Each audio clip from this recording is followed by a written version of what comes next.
The signal went out into the darkness of space. It traveled past dead stars and empty worlds.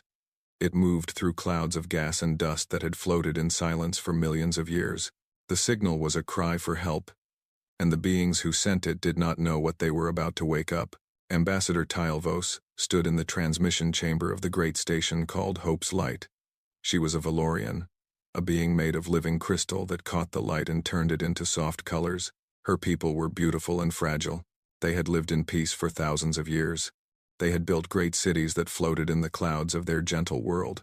They had created art and music that other species traveled across the galaxy to see and hear. Now their cities were burning. The Kethra had come 6 cycles ago. They were a species of silicon-based life forms, their bodies hard like stone, their minds cold like the void between stars. They did not want trade. They did not want friendship. They wanted only one thing: conquest.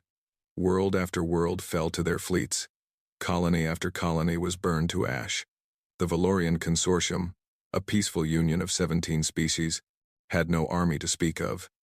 They had never needed one. Now they needed one very badly. "The transmission is ready, Ambassador," said the technician, a small furry being called a Melix. His hands were shaking. "But I must ask you one more time. Are you certain about this?" Tylvos looked at the star chart on the wall. 17 species, 42 worlds. Half of them were already under Kethra control.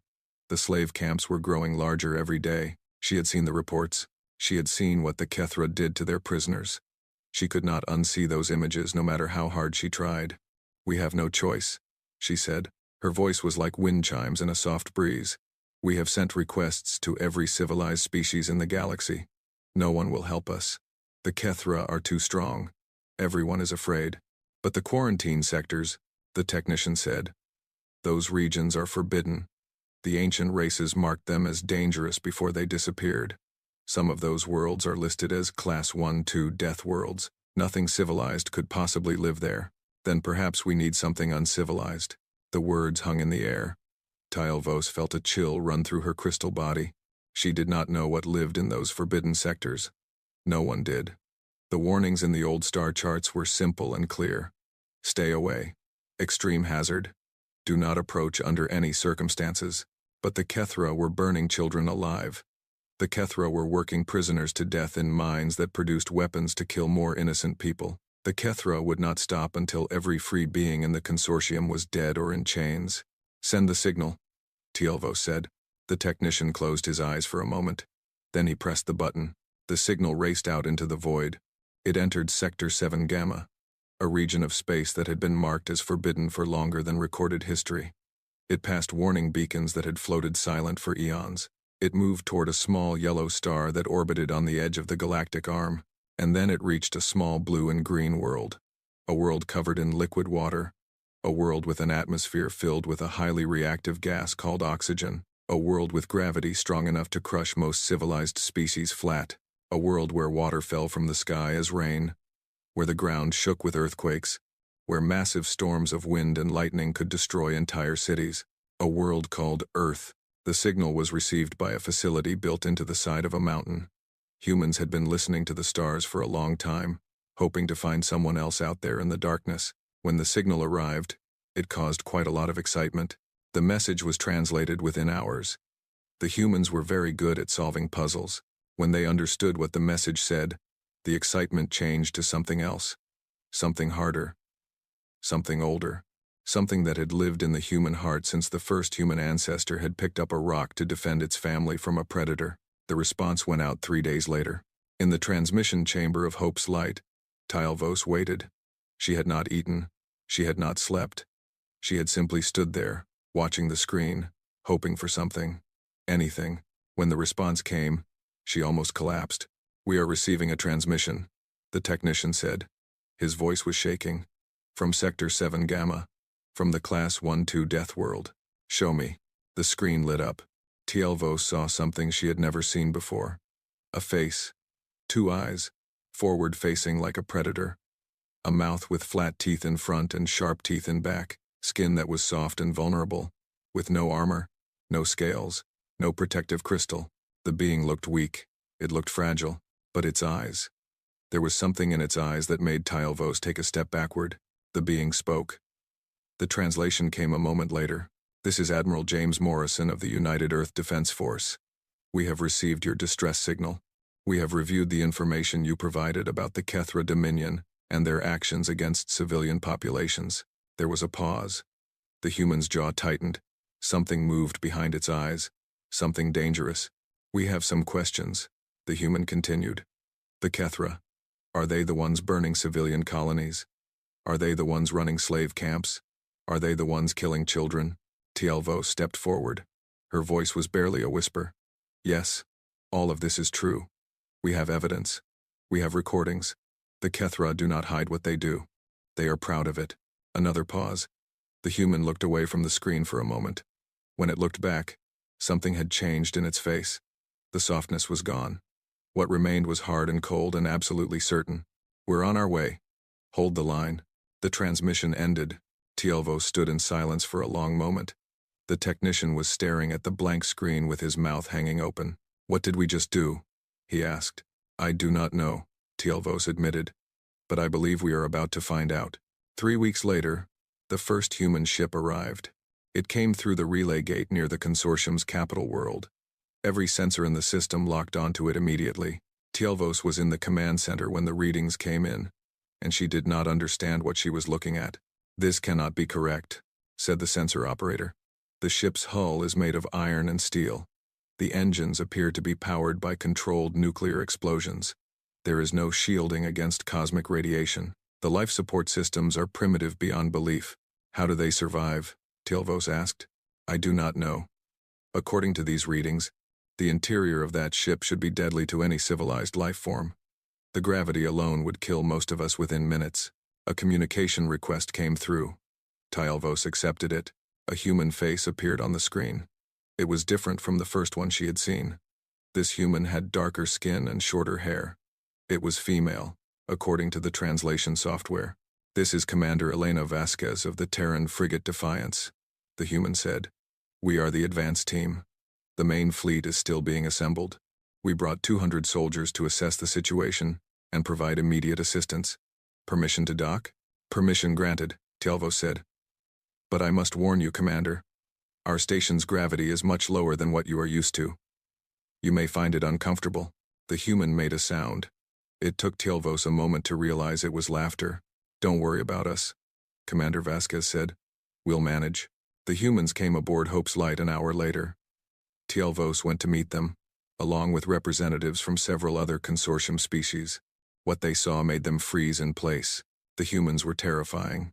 They moved with a smooth, powerful grace that spoke of barely controlled strength. Each step they took seemed to shake the floor. They were wrapped in black armor that covered their soft bodies. But even through the armor, their muscles were visible. They were the muscles of beings who had evolved in crushing gravity, who had survived by running down their prey until it collapsed from exhaustion. And their eyes scanned everything, missing nothing, evaluating every being and every corner with the cold efficiency of predators. Commander Vasquez stepped forward. She was not tall by human standards, but she towered over most of the consortium representatives. When she moved, it was like watching a weapon that had learned to walk. Ambassador Tielvos, she said. Her voice was surprisingly soft. Thank you for having us. I understand you've been having some trouble with the Kethra. Trouble is not the word I would use, Tielvos said. They are exterminating us. Something flickered in the commander's eyes. Not anymore. Over the next several days, the humans were given full access to all information about the Kethra. They reviewed battle reports, casualty figures, and intelligence about enemy movements. They studied the recordings from destroyed colonies and liberated slave camps. Tielvos watched the humans as they reviewed the evidence. She expected to see fear, or at least concern. The Kethra were a powerful enemy. Their technology was advanced. Their numbers were vast. Their cruelty was legendary. The humans did not look afraid. They looked angry. She saw Commander Vasquez watching a recording from the colony of Sarin 4. The recording showed Kethra soldiers dragging civilians from their homes. It showed them separating children from their parents. It showed what happened afterward. The commander's face did not move, but her hands, resting on the table in front of her, slowly curled into fists. The metal table creaked under the pressure. How many? She asked quietly. How many what? Teal'vos asked. How many people have they killed? Total. All worlds, all species. Teal'vos consulted her datapad. Our estimates suggest approximately 800 million deaths since the war began. Another 300 million are currently enslaved. Commander Vasquez was silent for a long moment. When she spoke, her voice was very, very calm. Right, we're going to need more ships. The message went back to Earth. The response came quickly. The fleet is mobilizing. Commander Vasquez told Teal'vos the next day. Full planetary commitment. Every nation on Earth is contributing forces. We'll have 4,000 ships and 12 million soldiers within 6 months. Teal'vos could not process what she was hearing. 4,000 ships? For a war that does not concern your people? Why would you do this? The commander looked at her with those predator eyes. It does concern us. The moment we saw what they were doing to innocent people, it became our business. But the cost, the lives you will lose. We cannot pay you back for this sacrifice. Commander Vasquez shook her head. We're not doing this for payment. We're doing this because it's right.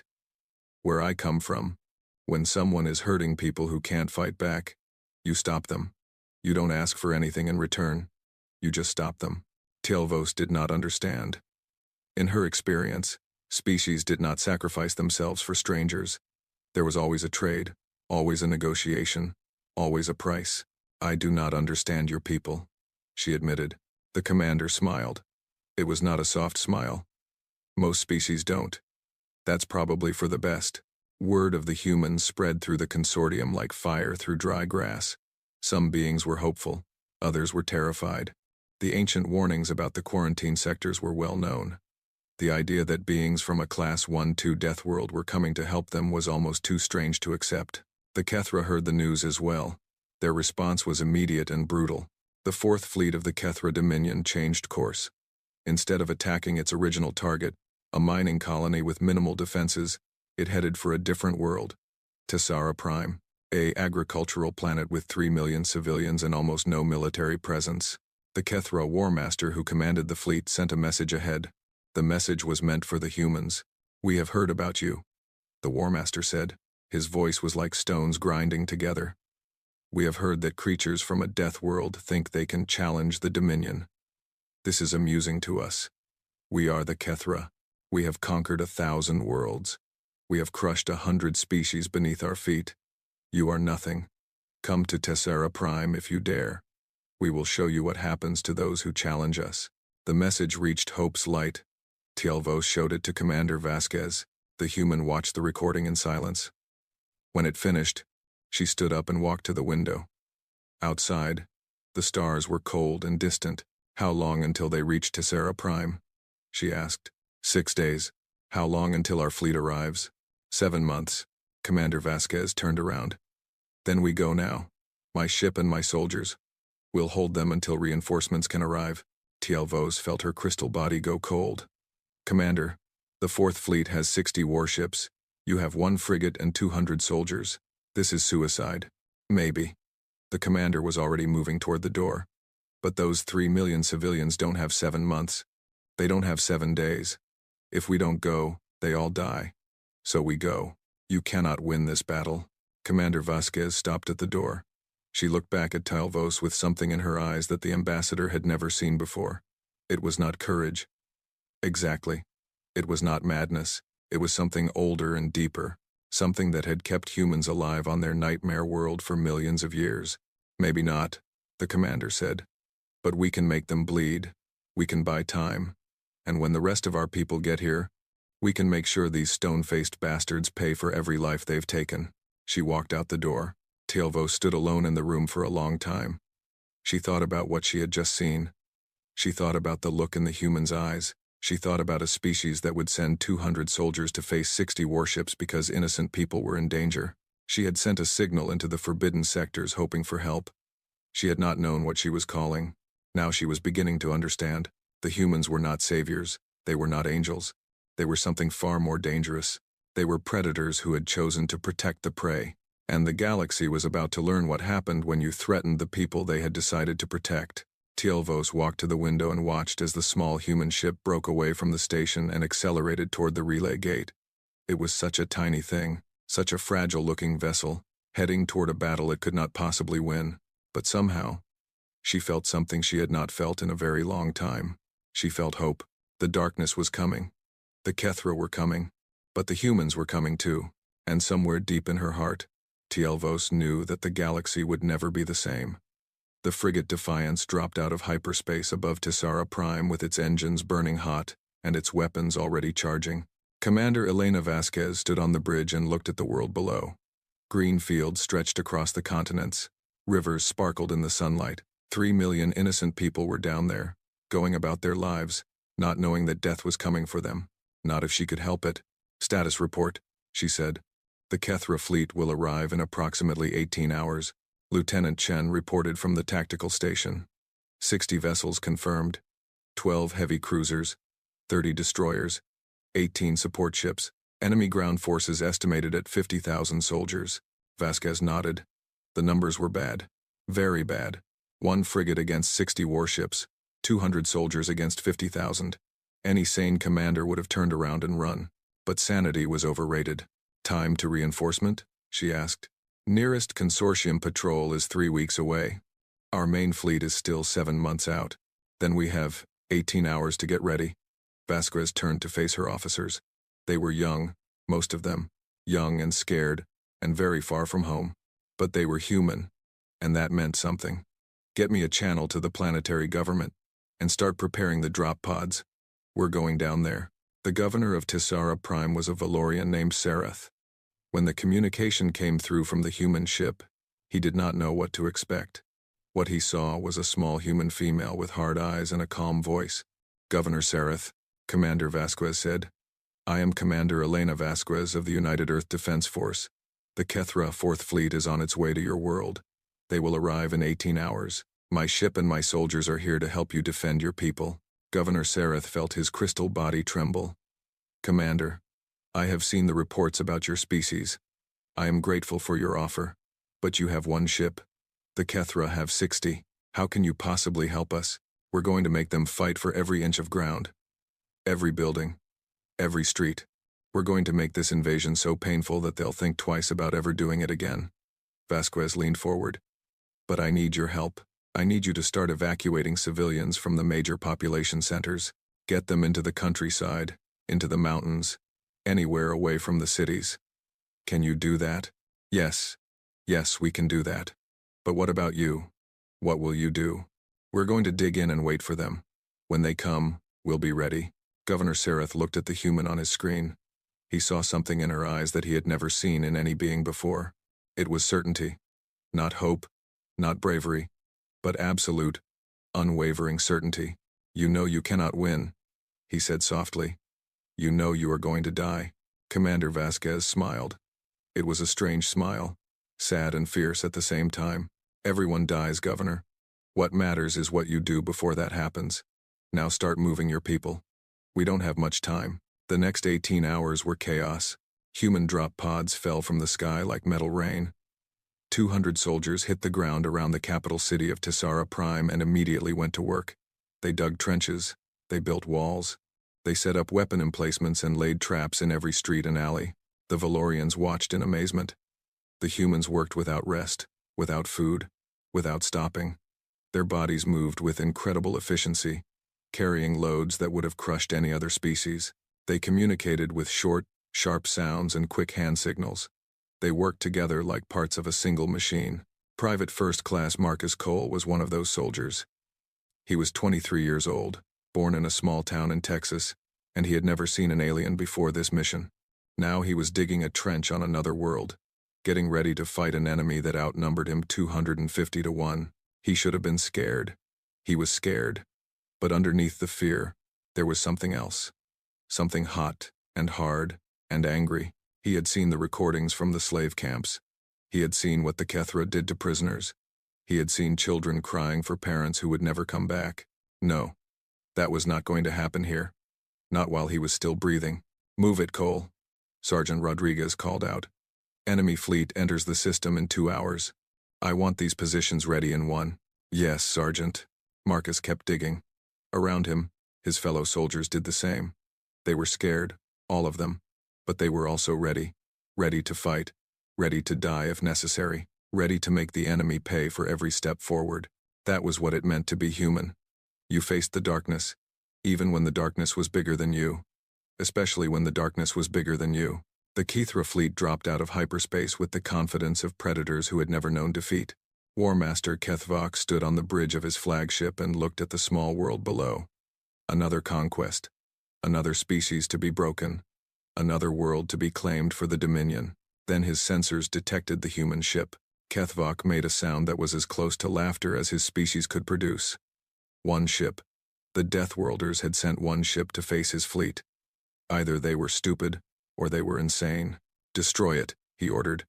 Then begin the planetary bombardment. 5 destroyers broke formation and moved toward the Defiance. They expected easy prey.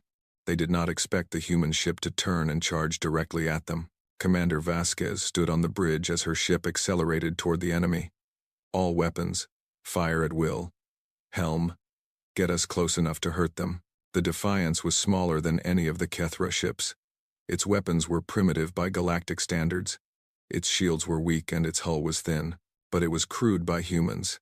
And humans were very good at finding ways to hurt things. The first Kethra destroyer exploded as a spread of nuclear missiles punched through its shields and detonated against its hull. The second lost its engines to a concentrated beam of focused light. The third found itself rammed by the Defiance at full speed, both ships shattering from the impact. Commander Vasquez picked herself up off the floor as alarms screamed throughout the ship. Damage report.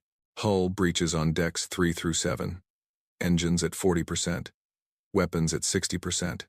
Casualties are heavy. Can we still fight? Yes, ma'am. Then keep fighting. The Defiance limped away from the debris field, leaking atmosphere and trailing fire. But behind it, 3 Kethra destroyers were dead, and 2 more were crippled beyond repair. War Master Kethvok watched the battle with growing disbelief. One primitive ship had destroyed 3 of his vessels and damaged 2 more. This was impossible. This could not be happening. All ships, destroy that vessel immediately, he ordered, and begin landing troops. I want this planet taken before the sun sets. But the Defiance was not done yet. For 4 more hours, Commander Vasquez fought her ship through the enemy fleet.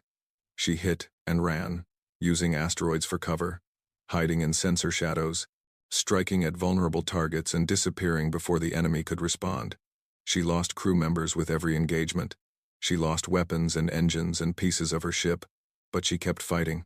When the Defiance finally fell, burning, toward the planet's surface, 7 more Kethra ships were dead or dying. Commander Vasquez ejected from her ship moments before impact. She landed hard on Tesseran's soil, her body broken in 3 places, her blood leaking from a dozen wounds.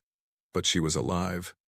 And she was angry. She picked herself up and started walking toward the capital city. She had soldiers down there. She had a battle to fight. A few broken bones were not going to stop her.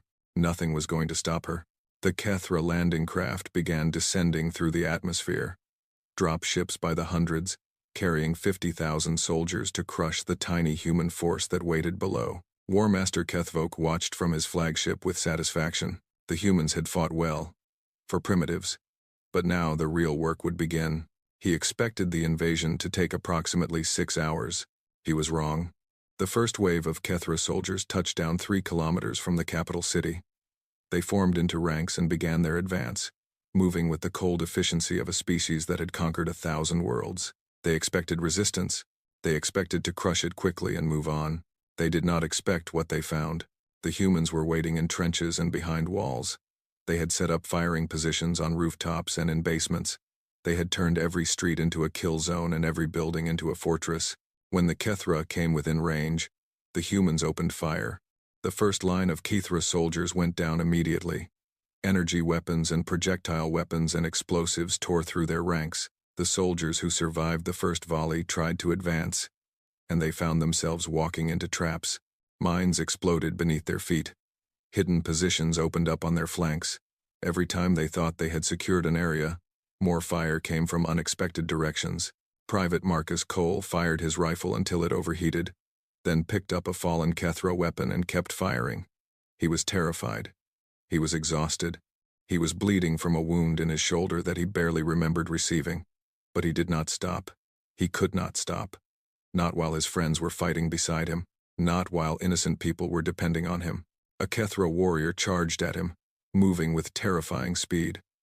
Marcus sidestepped, grabbed the alien by its arm, and threw it to the ground.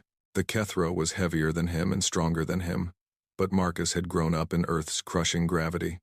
He had spent his whole life fighting against a world that was trying to kill him. One alien was not going to be the thing that broke him. He stabbed the Kethra with his combat knife. The alien screamed and went still. Marcus picked up his weapon and kept fighting. All across the battlefield, similar scenes played out. Humans fought like nothing the Kethra had ever seen. They took wounds that should have killed them and kept fighting. They fought in conditions that should have been impossible and kept fighting. They faced odds that should have broken any sane species and kept fighting. The Kethra were used to enemies who ran, enemies who surrendered, enemies who broke and fled when the battle turned against them. The humans did not run. They did not surrender. They did not break. They just kept coming. Commander Vasquez arrived at the front line as the sun began to set. She had walked 3 kilometers on a broken leg, carrying a weapon in one hand and using a piece of debris as a crutch in the other. Her soldiers saw her coming and cheered. She did not deserve their cheers. She had lost her ship. She had lost half her crew. She had failed to stop the invasion, but she was still alive. And as long as she was alive, she would fight. "Report," she said to Sergeant Rodriguez. "We've held the first line for 6 hours." The sergeant replied. "Kethra casualties are approximately 8,000. They've pulled back to regroup 3 times. "Our casualties?" Rodriguez's face went tight. 63 dead, another 40 wounded. Vasquez nodded. 63 humans had stopped 8,000 Kethra. The math was impossible. But humans were very good at doing impossible things. "They'll attack again at dawn," she said. "Make sure everyone gets some rest. We're going to need it." That night, as her soldiers slept in shifts, Commander Vasquez walked through the ruined streets of the capital. Valorian civilians watched her from windows and doorways. They looked at her with expressions she could not read. An old Valorian male approached her. His crystal body was cracked and dusty, but his eyes were clear. "You saved us," he said. His voice was soft like wind through leaves. "You came here knowing you would die, and you saved us." "We haven't saved anyone yet," Vasquez replied. "The battle isn't over, but you came. No one else came. No one else was willing to die for us. Why? We are strangers to you. We are nothing to you. Why would you sacrifice yourselves for us?" Vasquez looked at the old Valorian for a long moment. She thought about Earth. She thought about her family back home. She thought about all the reasons she had enlisted, all the reasons she had volunteered for this mission. "Because it was the right thing to do," she said finally. "Because where I come from, you don't stand by while innocent people are being hurt. You help them. You protect them, even if it costs you everything." The old Valorian's eyes filled with something that might have been tears. "Your people are strange," he said. "But I think perhaps the galaxy needs strange people." Dawn came too soon. The Kethra attacked with everything they had. Wave after wave of soldiers crashed against the human lines. The fighting was brutal and close and bloody. Humans died. Kethra died. The streets ran with blood and coolant and alien fluids. But the humans held. They held through the morning. They held through the afternoon. They held as their ammunition ran low and their numbers shrank. They held because they did not know how to do anything else. On the second day, Commander Vasquez lost her right arm to an enemy blade. She wrapped the stump, picked up a pistol with her left hand, and kept fighting. On the third day, Private Marcus Cole carried 3 wounded soldiers to safety under enemy fire. He was shot twice in the process. He survived. On the 4th day, the humans were down to 73 soldiers. They had killed over 20,000 Kethra. On the 5th day, War Master Kethvok ordered his remaining ground forces to withdraw. He stood on the bridge of his flagship and looked at the reports. 32,000 casualties, 4 days of fighting, and the humans were still holding their positions. He did not understand. This was not possible. No species fought like this. No species took these kinds of losses and kept fighting. These beings were from a death world, yes, but they were still made of soft meat and fragile bones. They should have broken. They should have run. They should have done anything except stand their ground and fight to the last breath. But they had not broken. They had not run. They had simply looked at his army and said, "No, you will not pass." And they had meant it. "War Master," one of his officers said, "we are receiving a transmission from the human commander." "Show me." The screen flickered. Commander Vasquez appeared. She was covered in blood and dirt. Her right arm was gone. Her face was pale from loss of blood. But her eyes were still burning with that terrible fire. "War Master," she said. Her voice was hoarse but steady. "I hear you're thinking about leaving. Good choice. But before you go, I want you to know something." She leaned forward, and her eyes seemed to pierce through the screen. "This was just 200 of us. There are 8 billion more on our home world, and every single one of them saw what you did to those colonies. Every single one of them is angry. We're coming for you. All of us. And when we find you, we're going to make you pay for every innocent life you've taken." She smiled. It was a terrible smile. The smile of a predator who had cornered its prey. "So run, War Master. Run as fast as you can, because the Deathworlders are awake, and we're very, very hungry." The transmission ended. War Master Kethvok stood in silence for a long moment. Then he turned to his navigation officer. "Set course for Dominion space," he said. "Maximum speed." The Fourth Fleet turned and fled. Down on the surface of Tessera Prime, Commander Elena Vasquez watched them go. She was dying. She knew that. Her body had given everything it had, and there was nothing left. But she had held. Her soldiers had held. 3 million civilians were safe. Sergeant Rodriguez appeared beside her. He was wounded too. Badly. But he was still standing. "They're running," he said. "We did it. We did it." Vasquez agreed. She looked up at the sky, where the enemy ships were disappearing into the darkness. "Send a message to Earth. Tell them what happened here. Tell them the enemy is real and they can be beaten. Tell them." She paused. Her vision was getting dark. But there was one more thing she had to say. "Tell them we're going to need more ships. A lot more ships." She collapsed. Sergeant Rodriguez caught her and lowered her gently to the ground. Commander Elena Vasquez died at sunset, surrounded by her soldiers. She was 34 years old. She had saved 3 million lives. Word of the Battle of Tessera Prime spread across the galaxy. The story seemed too strange to be true. 200 beings from a death world had faced an army of 50,001. They had fought with primitive weapons and impossible courage. They had taken wounds that should have killed them and kept fighting. And when it was over, the Kethra had run. The Valorian Consortium began to hope. The Kethra Dominion began to fear. And on a small blue world in a forbidden sector of space, 8 billion humans heard what had happened to their people. They heard about the colonies that burned. They heard about the children in slave camps. They heard about Commander Vasquez and her 200 soldiers who had died so that strangers could live. And something old and terrible woke up in the human heart. The factories began to run. The shipyards began to build. The soldiers began to train. A species that had spent centuries fighting itself finally found a common enemy. The Deathworlders were going to war, and the galaxy was about to learn what that meant. Earth had never been a united world. For all of its history, humans had divided themselves into tribes and nations. They had fought wars over land and resources and ideas. They had built walls between themselves and called the people on the other side enemies. All of that changed in one day. The news from Tessera Prime reached Earth on a Tuesday morning. Every screen on the planet showed the same images. Commander Vasquez and her 200 soldiers. The battle against impossible odds. The victory that cost them everything. And the recordings from the Kethra colonies. The slave camps. The burning cities. The children screaming for help that never came. By Tuesday afternoon, old enemies were shaking hands. By Wednesday, nations that had not spoken in decades were making plans together.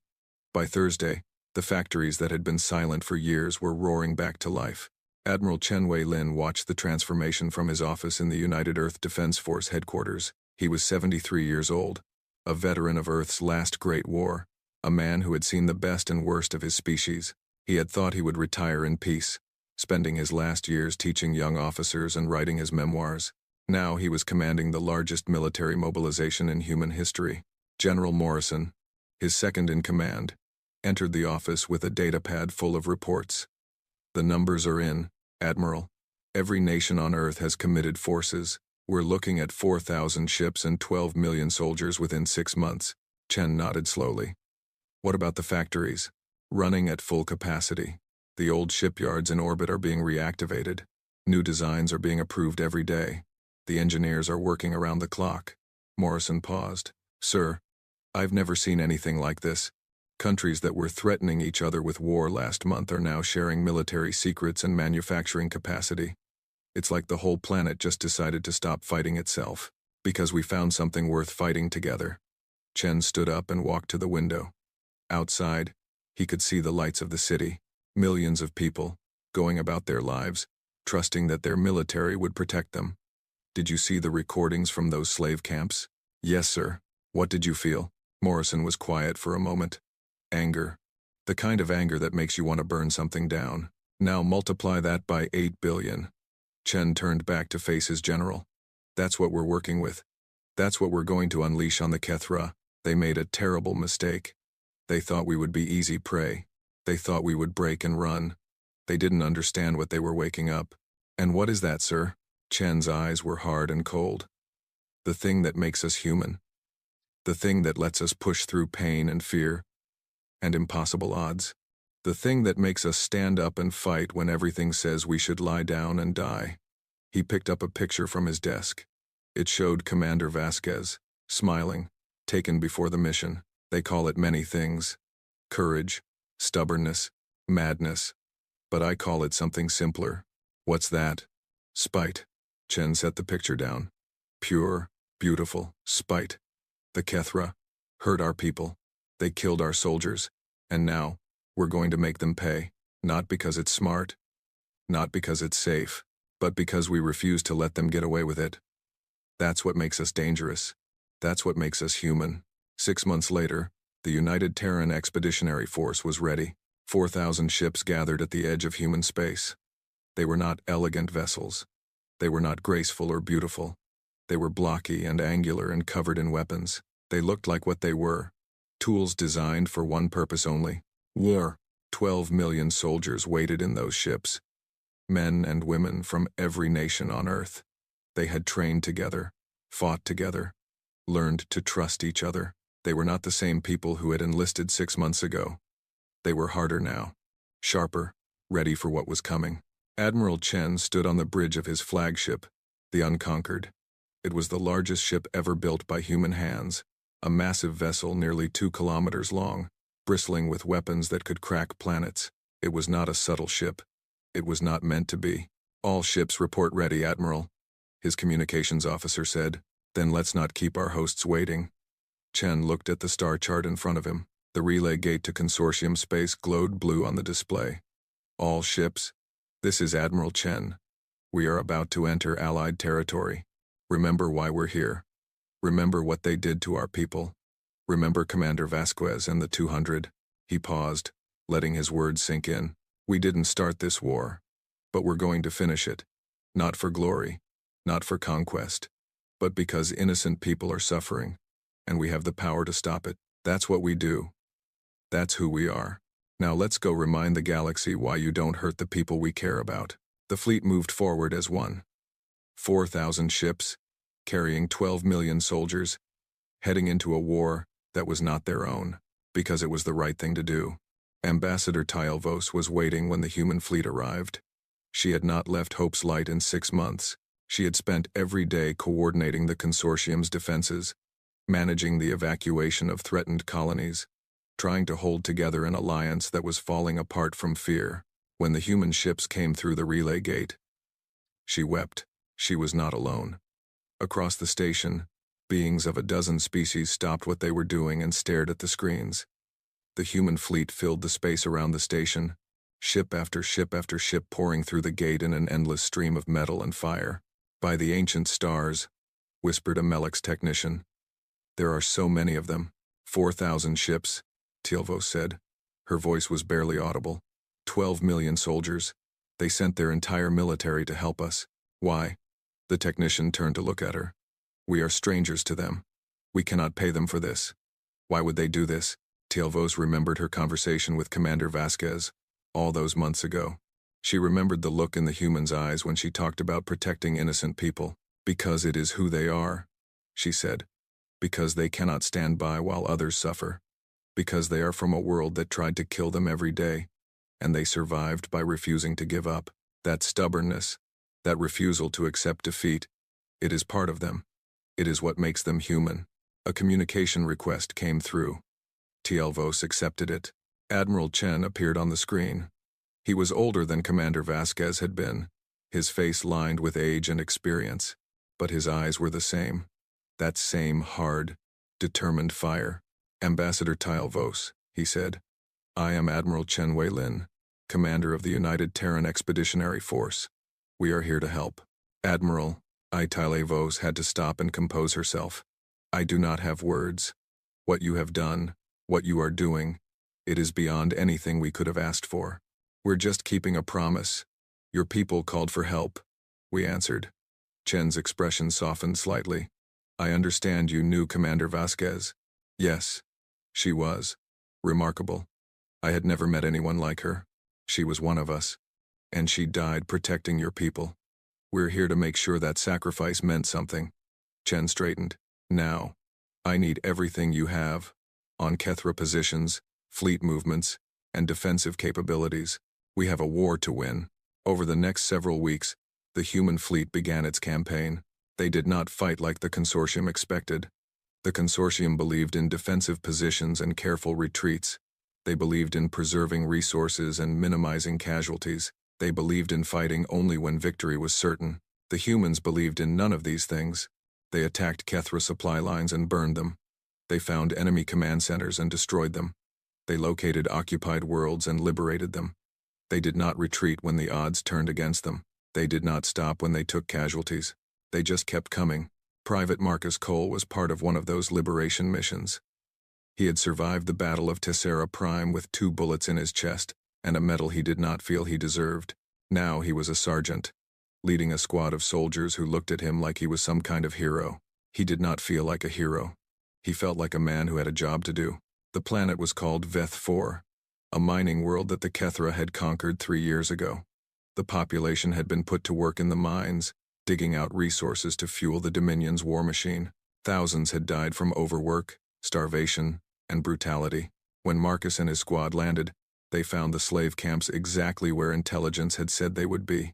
Tall fences, topped with energy barriers, guard towers with automated weapons, prisoners shuffling through the dirt, their bodies broken by years of abuse. Rules of engagement are clear, Marcus told his soldiers. Any Kethra who surrenders gets taken prisoner. Any who don't, we put down. Our priority is getting those civilians to safety. Questions? What if they use the prisoners as shields? One of his soldiers asked. Then we find another way. We're here to save people, not get them killed. Marcus checked his weapon. Let's move. The assault took 30 minutes. The human soldiers hit the camp from multiple directions, overwhelming the guards before they could organize a defense. The Kethra tried to fight back, but they were not prepared for the speed and ferocity of the attack. Marcus shot 2 guards and disabled a third with his bare hands.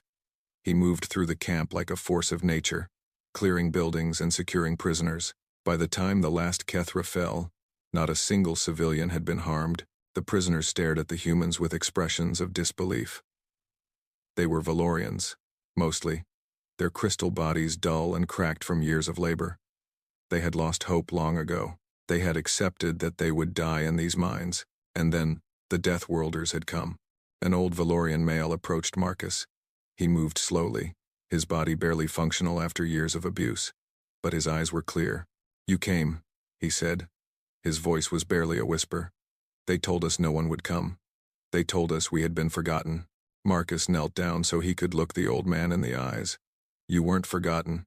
It just took us a while to get here, but we're here now. And we're not leaving until every one of you is safe. The old man reached out and touched Marcus's face. His fingers were cold and brittle. What kind of beings are you? What kind of species travels across the galaxy to save strangers? We're human, Marcus said simply. It's what we do. Scenes like this played out across the galaxy. Human soldiers landed on occupied worlds and tore the Kethra from their positions. Human ships hunted enemy vessels and destroyed them without mercy. Human commanders found weaknesses in Dominion defenses and exploited them ruthlessly. The Kethra had not expected this. They had conquered species before. They had broken worlds and enslaved populations. They knew how to crush resistance and stamp out hope. But the humans did not fight like other species. They did not follow the rules that the Kethra understood. They did something far more dangerous. They gave hope to the conquered peoples. On world after world, the humans taught the former slaves how to fight back. They showed them how to build weapons from scrap metal and turn everyday objects into tools of war. They trained resistance fighters and supplied them with weapons and ammunition. The message spread like fire through dry grass. The Deathworlders had come. The oppressors could be beaten. Freedom was possible. Uprisings began on dozens of worlds. Slaves who had accepted their fate for years suddenly found the courage to resist. They sabotaged mining equipment and attacked guard posts. They hid refugees and passed information to the human fleet. They fought back. The Kethra Dominion had held its empire together through fear. Now that fear was directed at something else entirely, and fear was not enough to hold back the tide. Admiral Chen watched the strategic display in his command center. The map showed Kethra territory as red, Consortium territory as blue, and liberated worlds as green. 6 months ago, the red had been spreading. Now it was shrinking. Latest reports, Admiral, General Morrison said. We've liberated 47 worlds. Enemy fleet losses are approximately 2,000 vessels. Ground forces losses exceed 300,000. Our losses? 112 ships. Approximately 50,000 soldiers. Chen nodded. The ratio was unsustainable for the Kethra. They were losing ships and soldiers faster than they could replace them. Their supply lines were being cut. Their conquered populations were rising up against them. But the war was not over yet. What about their homeworld? Chen asked. Kethra Prime, heavily defended. Their remaining fleet has consolidated there. Estimates suggest 600 warships in orbit, plus orbital defense platforms and ground-based weapons. They've pulled back everything they have. They're getting ready for a last stand. Yes, sir.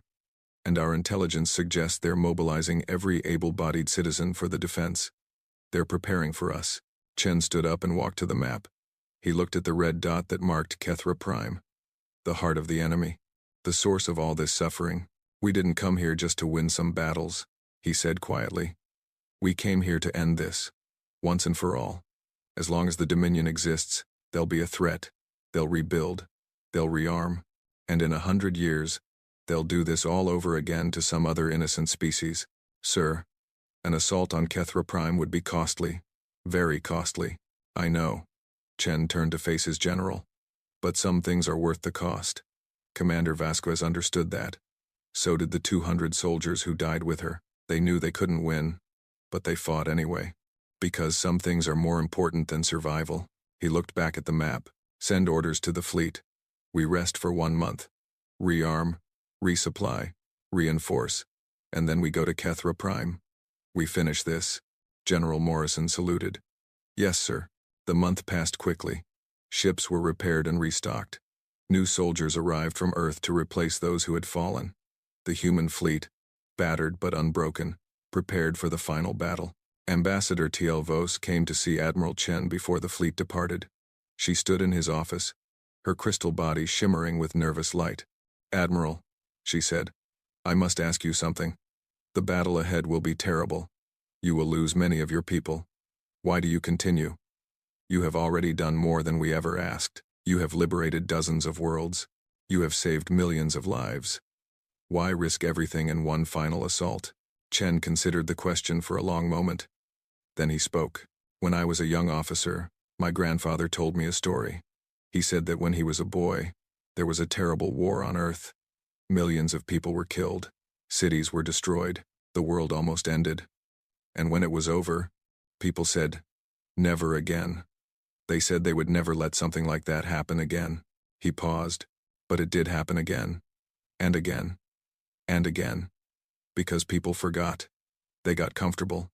They convinced themselves that evil was far away and wouldn't touch them. And every time, innocent people paid the price. He turned to face the ambassador. We're not going to make that mistake here.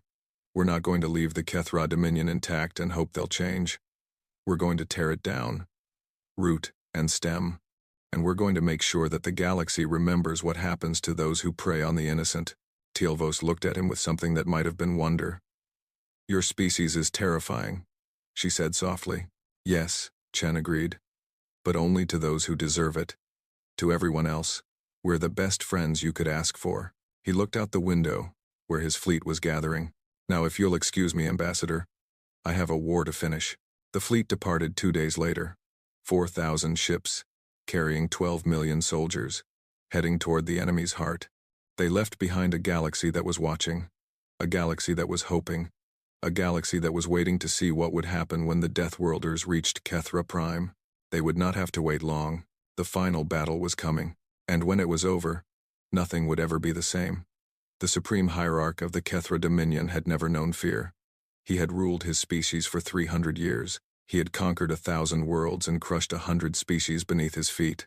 He had watched civilizations burn and felt nothing but satisfaction. Now, for the first time in his long life, he was afraid. He stood in his throne room on Kethra Prime, surrounded by advisors and generals who looked just as frightened as he felt. The holographic display in the center of the room showed the human fleet approaching. 4,000 ships, 12 million soldiers, coming for him. How did this happen? He asked. His voice was like grinding stone, but there was a tremor in it that had never been there before. How did primitive beings from a death world destroy everything we have built? No one answered. No one knew what to say. The supreme hierarch remembered when the first reports had come in about the humans. He had laughed at them. Soft-skinned creatures with no armor and no natural weapons. They came from a world of crushing gravity and poisonous air. Yes, but they were still just animals. They would break like all the others. They had not broken. They had killed Warmaster Kethvok. They had liberated 50 worlds. They had destroyed 2,000 ships and killed 500,000 soldiers. They had turned his empire of fear into an empire of ashes. And now they were coming for his home. We have 600 ships in orbit, one of his generals said. Orbital defense platforms. Ground-based weapons. 20 million soldiers on the surface. This is the strongest defensive position in the galaxy. They cannot break us here. That is what Kethvok said before the Battle of Tessara Prime, another general replied. 200 humans held his entire army for 9 days. 200. And now they bring 12 million. Silence fell over the room. The supreme hierarch looked at the display. The human fleet was still 3 days away. 3 days to prepare. 3 days to find a way to survive. He made his decision. Send a message to every Kethra in the Empire. Every citizen who can hold a weapon will fight. Every city will be a fortress. We will make them pay for every step they take on our world. If we are to die, we will die fighting. He turned to face his generals. And send a message to the humans. Tell them what awaits them here. Perhaps when they see our strength, they will turn back. But even as he spoke, he knew it would not work. The humans would not turn back. They did not know how. That was what made them so terrifying. Admiral Chen received the message from Kethra Prime while his fleet was still 2 days out. He watched it in his ready room, his face expressionless. The supreme hierarch appeared on the screen. He was massive, nearly 3 meters tall, his body made of dark silicon that seemed to absorb light. His eyes glowed with cold fire.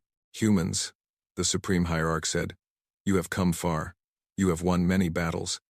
But your journey ends here. Kethra Prime is defended by 600 warships and 20 million soldiers. Every citizen of our world will fight to the death.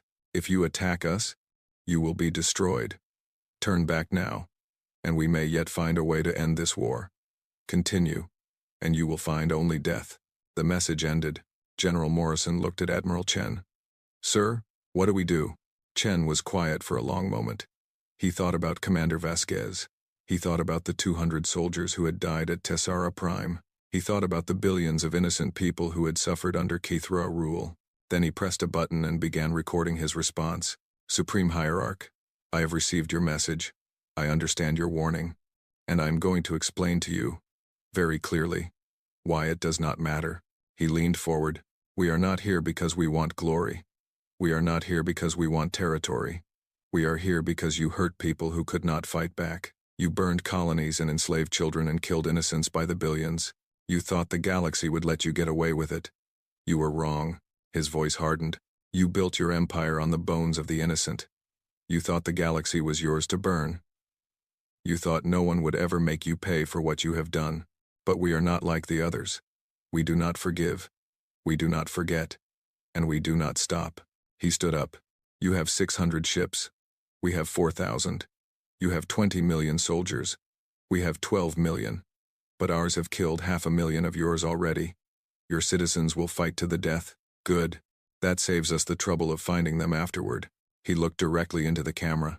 This is not a negotiation. This is not a warning. This is a promise. Today, we collect the debt. Every life you have taken.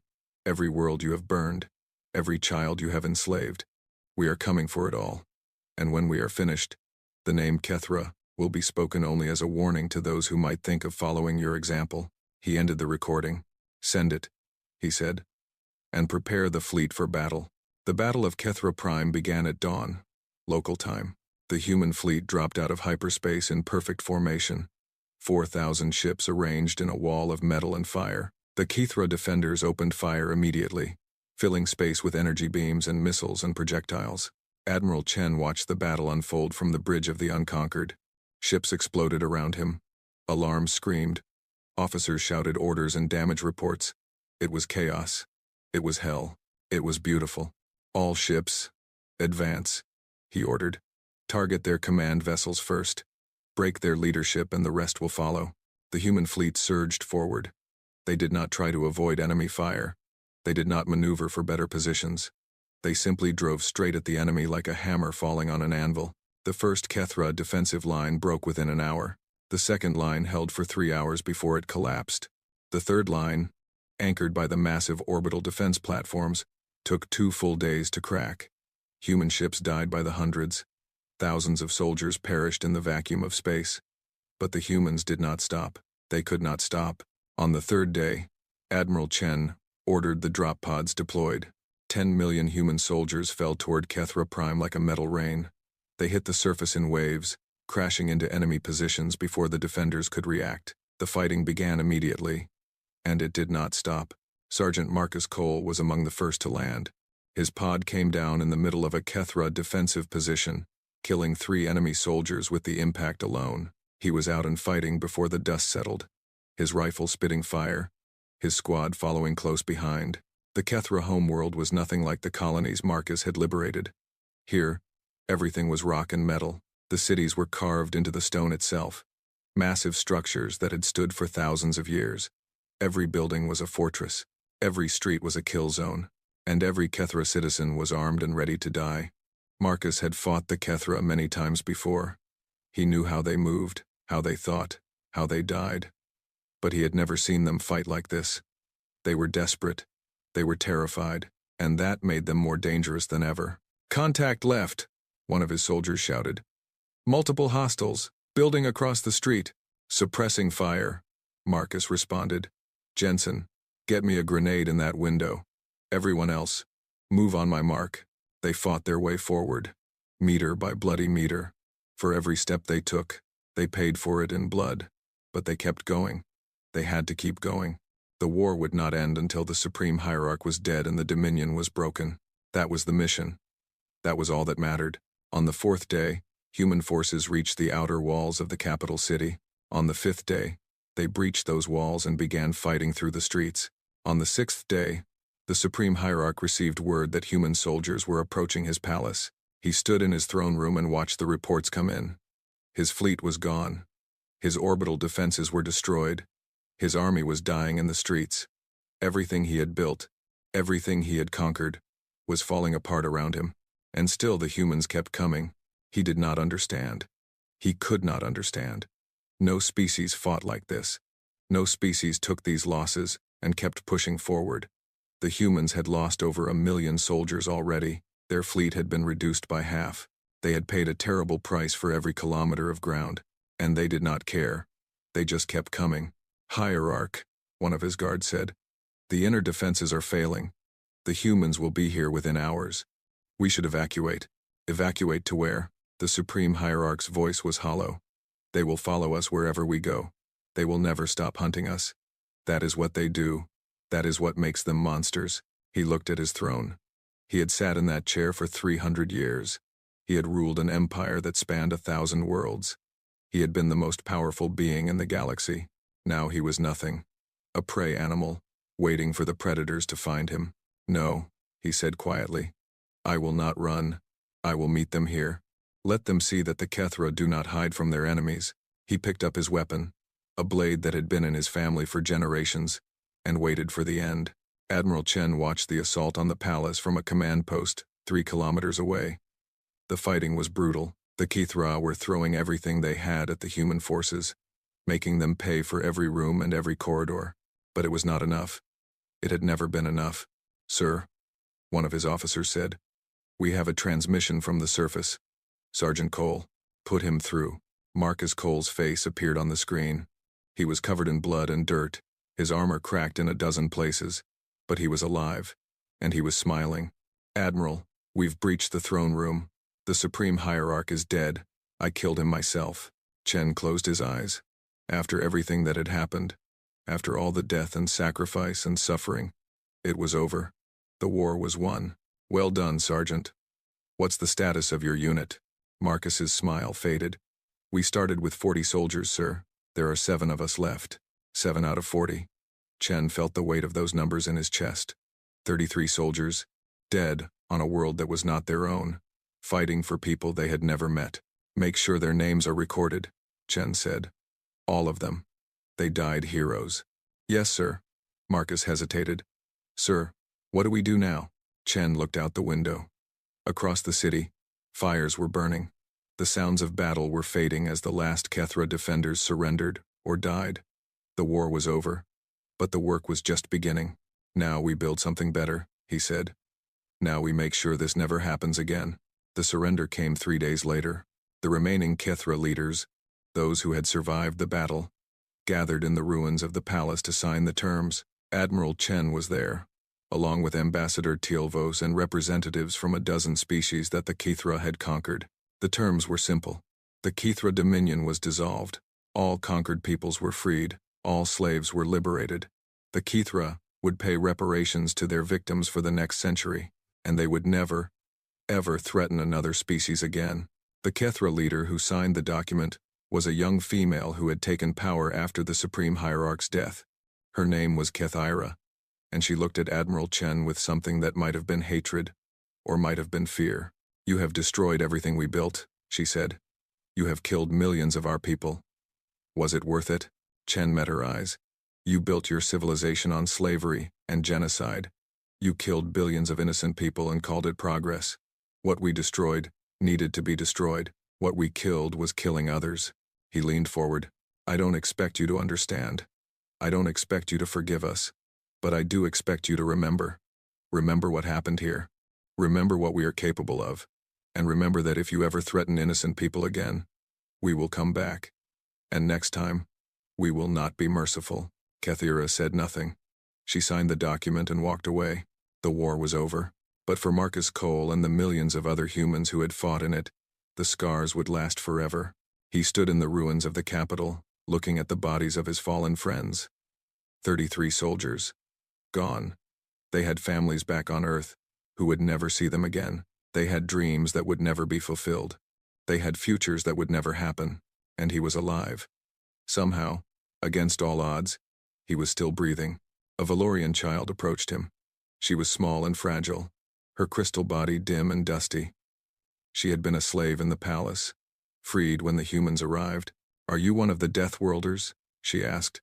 Her voice was soft, like wind through leaves. Yes, Marcus said. I am. You came a long way to help us. Yeah, I suppose we did. The child looked up at him with eyes that had seen too much suffering for someone so young. Why? It was the question everyone asked. The question that Marcus had asked himself 1,000 times during the war. Why were they here? Why had they come? Why had they sacrificed so much for strangers? He knelt down so he could look the child in the eyes. Because someone was hurting you, he said. And where I come from, that means you fight. Even when it's hard. Even when it's dangerous. Even when you know you might not come back, you fight. Because that's what makes us human. The child was quiet for a moment. Then she reached out and touched his face. The same gesture the old Valorian had made on Tessera Prime all those months ago. Thank you, she said. Thank you for coming. Marcus felt something break inside him. All the pain, all the loss, all the death he had witnessed over the past year. It all came crashing down at once. He pulled the child into a hug, holding her gently, afraid he might break her fragile body. "You're welcome," he whispered. "You're welcome." Above them, the sky was clearing. The smoke was beginning to fade, and somewhere, far away, a small blue world continued its endless journey around a yellow star. Earth, home, the place where monsters came from. The place where heroes came from too. The war was over. The Kethra Dominion had fallen. The galaxy would never be the same. But Marcus Cole, sergeant in the United Terran Expeditionary Force, did not think about any of that. He just held the child and let himself cry for the first time since the war began. He was alive. His friends were dead. And he would carry their memory for the rest of his days. That was the price of victory. That was the cost of being human.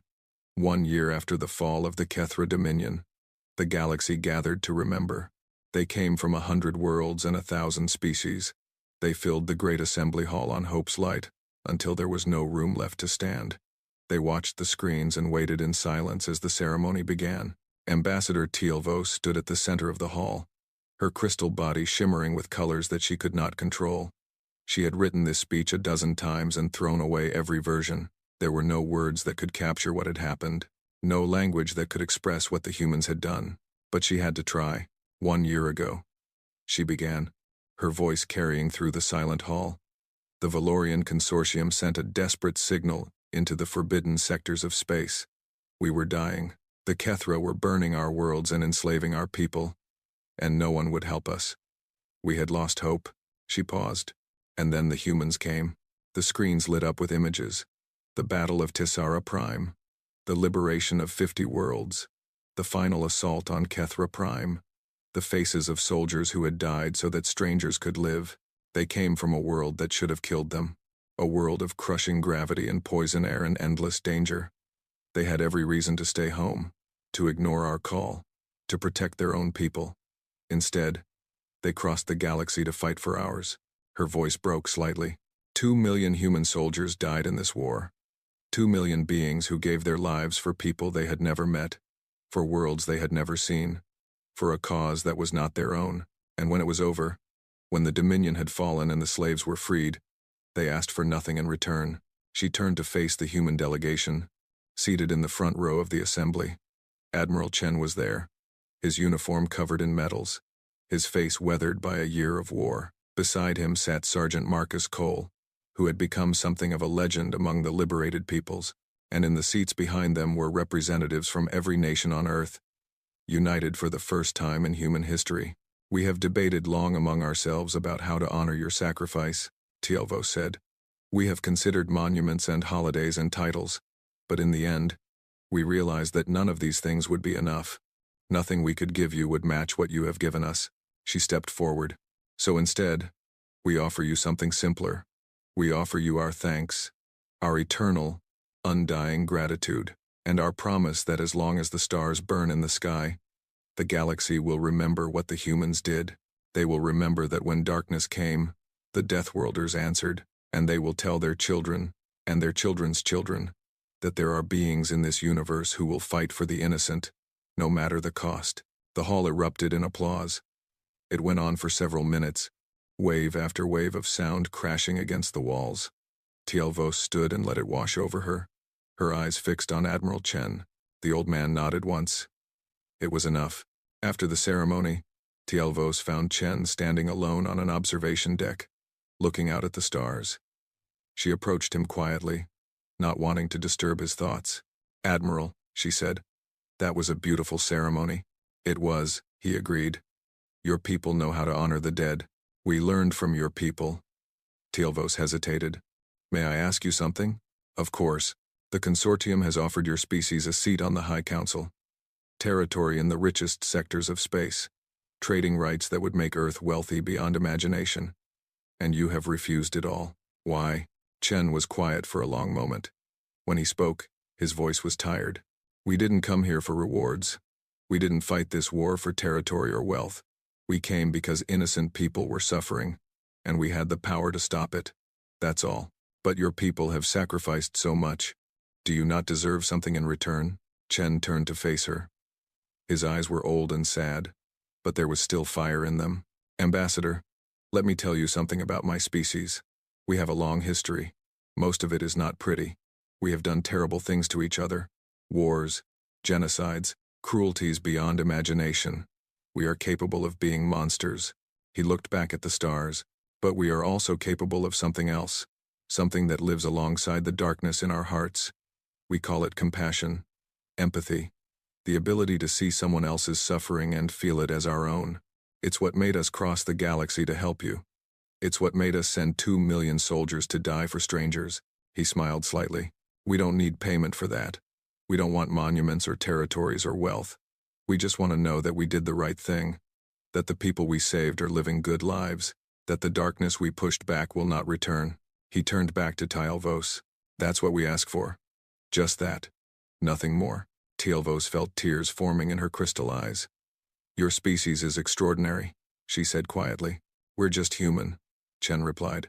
For better or worse, that's all we are. In the months that followed, the galaxy began to rebuild. The species that had been enslaved by the Kethra returned to their home worlds. Some found ruins where their cities had once stood. Others found nothing at all.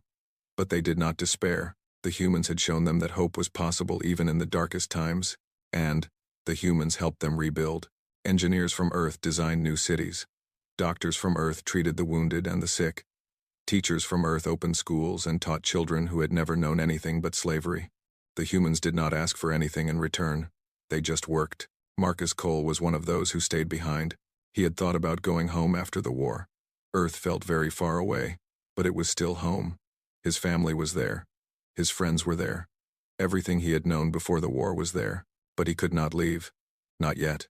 The child he had held in the ruins of the Kethra capital, the Valorian girl who had asked him why the humans had come, had become something like a daughter to him. Her name was Sira, and she had no family left. Her parents had died in the slave camps years ago.